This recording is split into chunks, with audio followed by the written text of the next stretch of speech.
Hello everyone, स्वागत है आपका इस नए वीडियो में। तो लास्ट वीडियो में मैं डिस्कस की थी first law of thermodynamics for closed system and for closed system and cyclic process. तो आज इस वीडियो में हम डिस्कस करेंगे first law of thermodynamics in open system. तो इसके पहले हम एक वीडियो में मतलब फर्स्ट वीडियो होगा या सेकेंड वीडियो होगा वो, जिसमें कि open system closed system discuss किए हैं। तो ओपन सिस्टम में क्या होता है कि कंटिन्यूअस फ्लो ऑफ मास होता है, मीन्स कि मास इन कर रहा है, मास आउट हो रहा है। तो इसमें मास कंजर्व्ड नहीं होता है ओपन सिस्टम में। ओपन सिस्टम में हम क्या कंजर्व करते हैं, फिर वॉल्यूम कंजर्व करते हैं, क्योंकि हम इसमें मास नहीं कर सकते हैं कंजर्व्ड, क्योंकि ये ओपन सिस्टम है। तो ये क्या होता है, कंट्रोल वॉल्यूम सिस्टम। इसी का दूसरा नाम क्या होता है, कंट्रोल वॉल्यूम सिस्टम। तो आज हम बात करेंगे कि first law of thermodynamics in open system.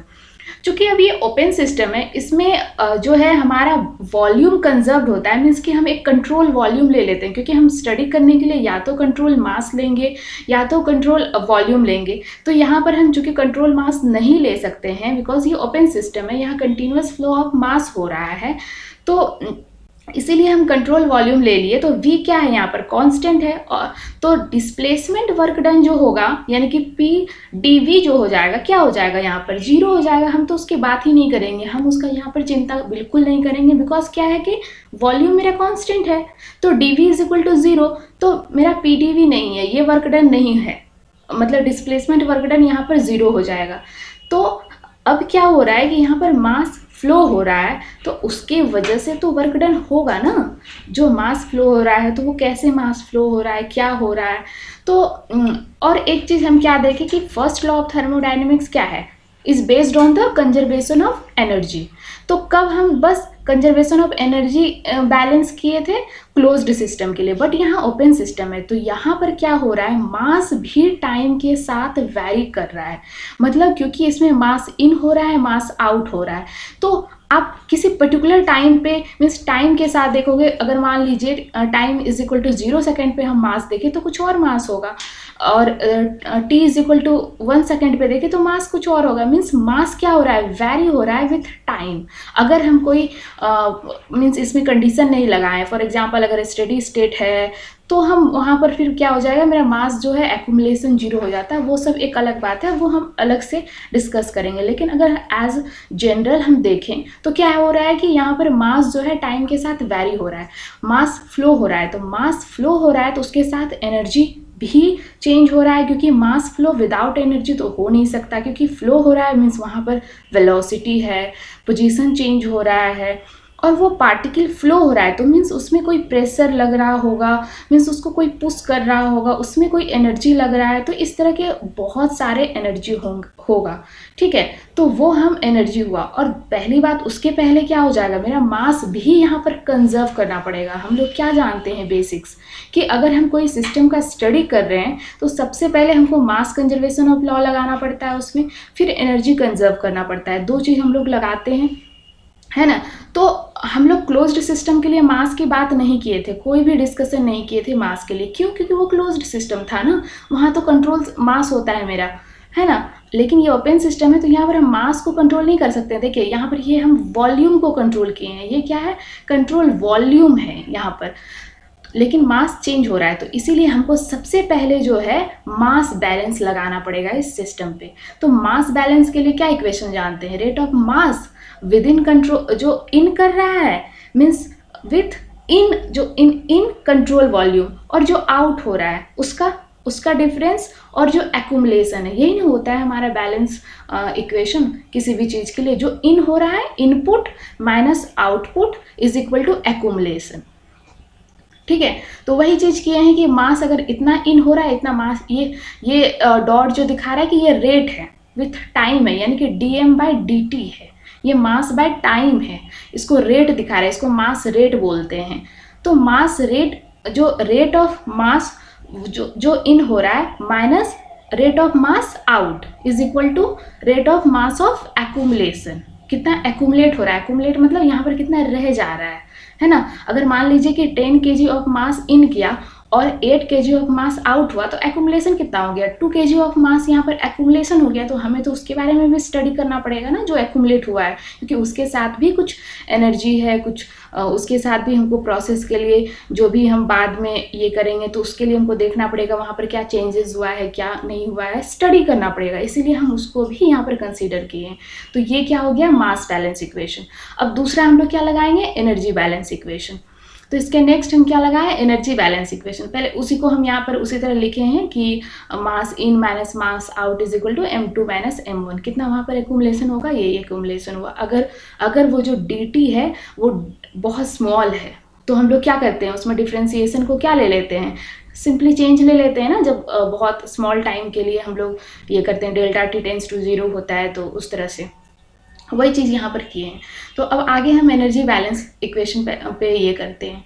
तो एनर्जी बैलेंस का भी इक्वेशन सिमिलरली क्या होगा कि rate of energy input in control volume and rate of energy out from control volume.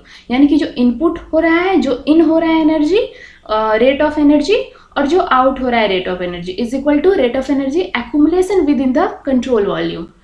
अब क्या है कि ये एनर्जी बहुत सारे एनर्जी को क्या करेगा, इंक्लूड करेगा। अब एनर्जी तो बहुत सारे, जैसे मास फ्लो के साथ एक अलग एनर्जी है, प्लस वहाँ पर हो सकता है कि हीट लॉस कर रहा है, हीट गेन कर रहा है, तो उसके साथ भी वो भी heat is a form of energy है।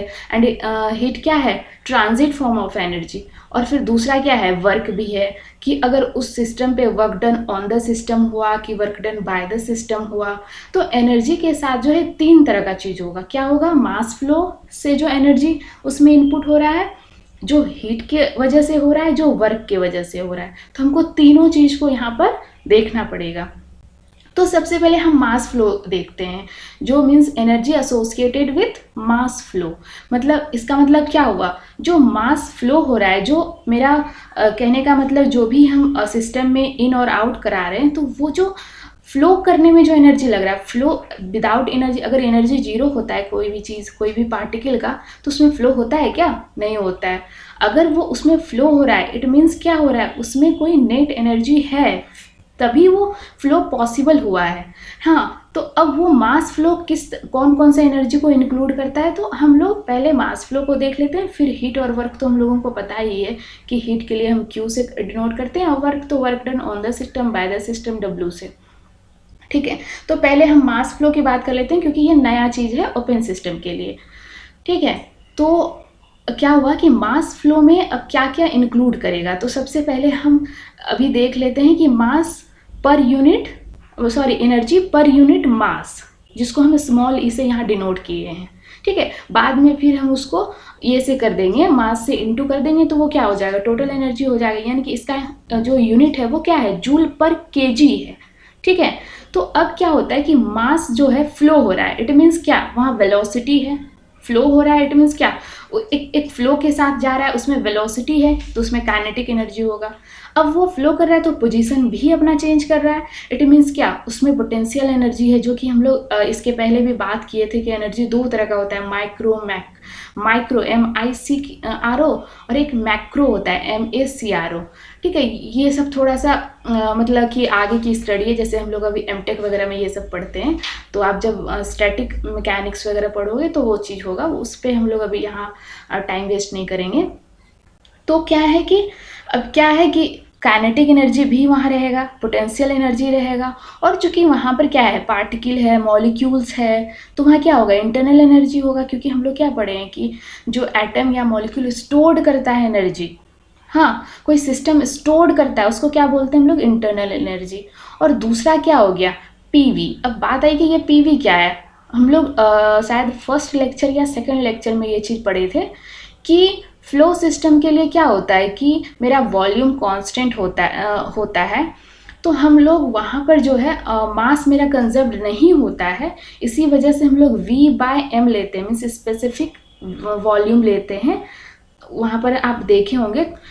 और बेसिकली है क्या ये एनर्जी, अभी तो दिमाग में ये आ रहा होगा ना कि ये एनर्जी है क्या। तो ये एनर्जी वो जो कोई भी पार्टिकल को दूसरे पोजीशन पे जाने के लिए जो पुश करते हैं, तो वो एनर्जी जो लगता है किसी प्रेशर पे, किसी स्पेसिफिक वॉल्यूम पे, तो वो एनर्जी है ये। तो ये सारे एनर्जी क्या होगा, मास फ्लो के वजह से होगा। अगर ये मास फ्लो नहीं होता तो ये एनर्जी इज इक्वल टू 0 हो जाता, लेकिन यहाँ मास फ्लो है, चूँकि ये ओपन सिस्टम है तो ये एनर्जी को भी हमको लेना पड़ेगा। तो हम वही लिए हैं, चूँकि ये हम एनर्जी पर यूनिट मास लिए हैं इसलिए सारे में हम मास से डिवाइड किए हैं। ठीक है, तो वही चीज़ हुआ है कि अगर वही चीज़ को हम टोटल एनर्जी की तरह देखें तो सिंपली इसको बस मास से इनटू कर देंगे, है ना, क्योंकि अभी तक हम लोग ये नहीं जानते हैं कि मास इन और मास आउट क्या है, इक्वल है कि नहीं, क्या नहीं है। इसीलिए हम जनरल केस में पहले इसको पर यूनिट मास से देखें, क्योंकि पर यूनिट मास से क्या होगा कि हमें टेंशन नहीं होगा मास के बारे में। तो अब क्या हुआ कि ये स्मॉल u हो गया, इट मीन्स क्या हुआ, स्पेसिफिक इंटरनल एनर्जी हो गया। और ये p और ये स्पेसिफिक वॉल्यूम है, वेलोसिटी से कंफ्यूज नहीं होइएगा, c वेलोसिटी है, जो ये c है ना ये वेलोसिटी है काइनेटिक एनर्जी में। ठीक है, लेकिन ये क्या है, ये वॉल्यूम है। और हम लोग क्या जानते हैं कि इंटरनल एनर्जी प्लस pv को हम लोग क्या बोलते हैं, h बोलते हैं, इंथैल्पी बोलते हैं ना, ऐसा पढ़े होंगे आप लोग बीटेक में। तो ये क्या होता है, इंथैल्पी होता है। और हो सकता है कि ये मैं बाद में डिस्कस भी करूँगी, अभी मैंने शायद ये डिस्कस नहीं किया है इंथैल्पी के बारे में कुछ भी, लेकिन इसको इंथैल्पी बोलते हैं। फॉर टाइम बिंग अभी आप ये समझ जाओ कि u plus P V is equal to enthalpy होता है h के लिए। ठीक है, तो हम इसको h से जस्ट रिप्लेस कर दिए, और यहाँ पर जो भी काइनेटिक एनर्जी का जो फॉर्मूला होता है हाफ mv², तो m यहाँ कैंसिल हो गया, और पोटेंशियल एनर्जी के लिए mgh होता है। तो वही हुआ है, यहाँ z क्या है, वो पोजीशन जो चेंज, जो डिस्प्लेसमेंट हुआ। ठीक है, तो उस तरह से ये क्या हुआ कि एनर्जी पर यूनिट मास के लिए एक फॉर्मूला मेरे पास आ गया।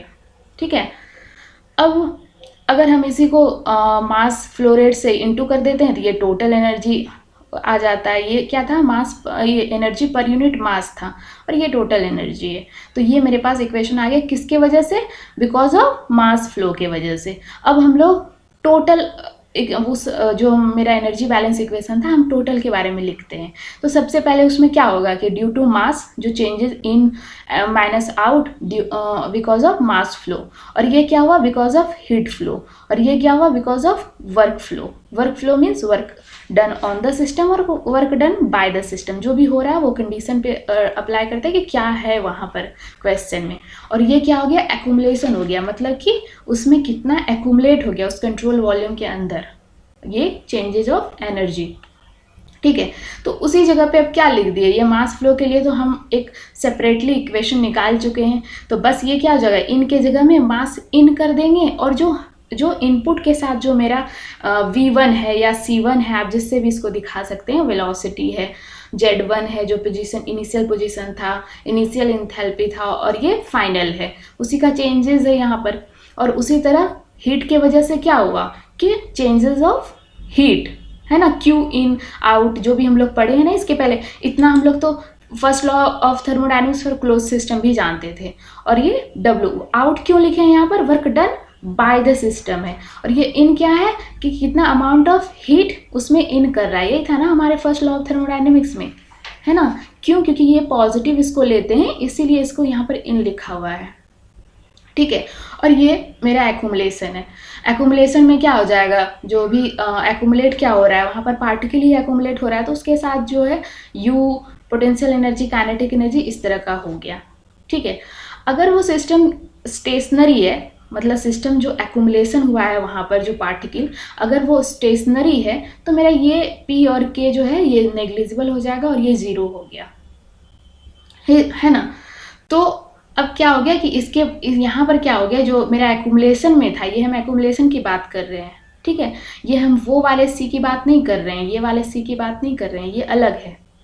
ठीक है, वो क्या है, वो मास फ्लो के साथ है, और ये एक्यूमुलेशन जो स्टोर्ड हुआ है, जो अंदर में पार्टिकल जो भी कंट्रोल वॉल्यूम है उसमें जो स्टोर हो गया, वो वाले के बात है। अगर ये दोनों, क्योंकि वो बेसिकली मतलब जो इन रियलिटी ये इनको हम स्टडी नहीं कर पाते हैं जो सिस्टम के अंदर है, तो इसीलिए इनको नेग्लिजिबल माना जाता है, और ये बस इंटरनल एनर्जी यहाँ पर होता है। लेकिन इसको नहीं होता है, ये नहीं होता है, ये डिपेंड करता है क्वेश्चन में क्या दिया हुआ है। ठीक है, तो अब ये हो गया, यहाँ से हम इस तरह से फाइनल इक्वेशन लिख सकते हैं, first law of thermodynamics for flow system. यहाँ पर ये U जो है इंटरनल एनर्जी है, तो ये क्या हो गया, equation for first law of thermodynamics, किसके लिए, for flow system, not for closed system. ठीक है, तो ये हो गया मेरा यहाँ तक। अब इसी में है क्या, आप बहुत सारे स्पेशल केस लगा सकते हो, है ना। ये तो मेरा जनरल केस हुआ। अब स्पेशल केस में क्या होगा, कभी आपको दिया हुआ रहेगा कि उसमें जो जेड है वो मतलब पोटेंशियल एनर्जी जो है, ये वाला पोटेंशियल एनर्जी वो ज़ीरो है, तो आप इसको ज़ीरो लोगे, इंथैल्पी ज़ीरो है। या फिर ये स्टडी स्टेट है, स्टडी स्टेट होगा तो ये एक्यूमुलेशन क्या हो जाता है, ज़ीरो हो जाता है। क्यों? क्योंकि स्टडी स्टेट में कोई एक्यूमुलेशन नहीं होती है, उसमें क्या होता है, जितना इन होता है उतना आउट होता है ना, टाइम के साथ ये होता है। तो उसी तरह हम स्टडी स्टेट के लिए ये किए, क्योंकि क्वेश्चन जो है यहाँ से आता है, इसीलिए बेसिकली यहाँ से आता है कि थोड़ा सा उसको इजी कर दिया जाता है। ठीक है, जो मेन क्वेश्चन मतलब पूछा जाता है गेट में, ज़्यादातर यहाँ से ही पूछा जाता है ये। लेकिन आपको पता होना चाहिए कि कभी कभी कुछ क्वेश्चन जो होते हैं, 2 या 3 क्वेश्चन हर ईयर जो होता है, वो क्वेश्चन होता है थोड़ा सा हटके, जहाँ से कि आप उसको करने के बाद जो मेन रैंकर्स होते हैं वो लोग वो क्वेश्चन करते हैं। तो आपको पता होना चाहिए, क्योंकि क्या पता कि उस तरह का भी क्वेश्चन कभी कभी इस तरह का यूज हो जाए, है ना। तो पता होना चाहिए जनरल केस, बट क्वेश्चन जो ज़्यादातर आता है वो यहाँ से आता है स्टडी स्टेट के लिए। तो अगर स्टडी स्टेट होगा तो क्या होगा, एक्यूमुलेशन जीरो होगा, तो मास का भी एक्यूमुलेशन जीरो होगा, तो input mass is equal to output mass हो जाएगा। यहाँ से एक चीज़ मेरा सिंप्लीफिकेशन हो गया।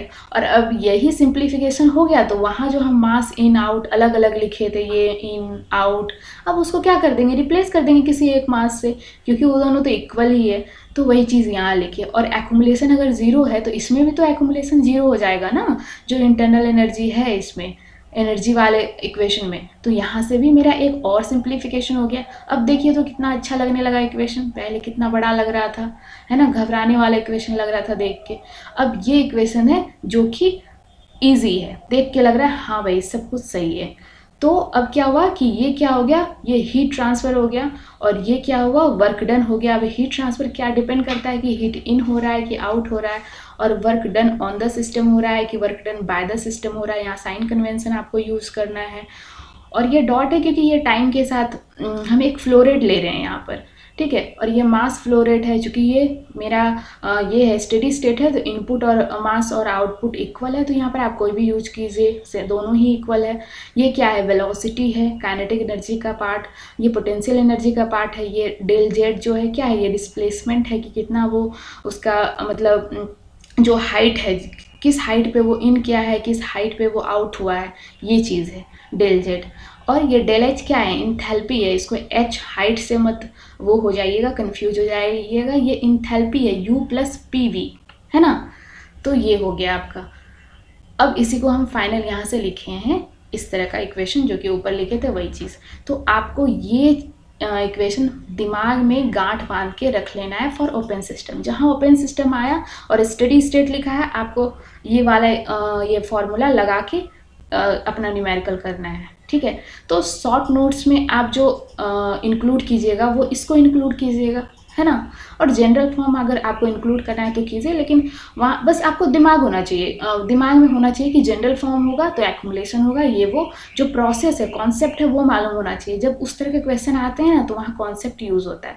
और जहाँ तक बात है फॉर्मूला पुट करके, तो वो इस तरह के क्वेश्चन आते हैं, यहाँ से आता है। तो आप ये शॉर्ट नोट्स में इंक्लूड कीजिए, और अभी के अभी तुरंत ये वीडियो देखने के बाद जितना भी इस पार्ट से क्वेश्चन है, आप तुरंत कीजिए वो क्वेश्चन, नहीं तो वो पेंडिंग में चला ही जाता है। बात के लिए बात कभी नहीं होता है। तो आप तुरंत क्वेश्चन कीजिए और एनालाइज कीजिए कि किस तरह से क्वेश्चन पूछा जा रहा है इस पार्ट से। अगर आपको अच्छा लगा हो मेरा वीडियो तो प्लीज़ लाइक कीजिए और सब्सक्राइब कीजिए। Thank you.